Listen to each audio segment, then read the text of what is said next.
বাজারে ভালো আছেন ভাই, বাড়ির সবাই আছে কিরকম? দোয়া করছো যেরকম রাখছে আল্লাহ এরকম, বেতন পাই যে সেরকম ভাবতাছে উনি। যে কয় টাকা বেতন পাই সবই চিনি মিনি, এক মাসের বাজার সদাই একেবারে কিনি, আটা ময়দা চিনি খালি এই টাকাটাই ঋণী।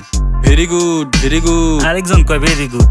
আমরা মিয়া সুট বুট লাগাইয়া রবিন হুড, হুতাশে ফাল দিছি পিছে নাইকা প্যারাশুট। বুঝছি ভাই আমিও, দিন আনি দিন খাই, শরীর স্বাস্থ্য দীক্ষা মানুষ মনে করে পিনিক খাই। 1 কেজি তেল দেন 5 কেজি চাইল, 500 টাকা শেষ লগে আধা কেজি ডাইল।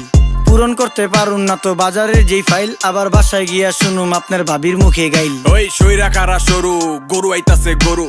কি কইতাছেন ধুরু, নাটক না ঢুকতেই শুরু। 1 কেজি গরুর মাংসের দাম যদি হয় 900, খিলাল মেরাও ফালাইবো না দাঁতের চিপার মাংস। তারপরও তো মোটামুটি মানুষ লইছে জমাইয়া, আধা কেজি মাংস দিবে নাড্ডি মাড্ডি কমাইয়া। সময় লাগবো ওয়েট কর, না পারলে মরা দররা খুঁজাই না।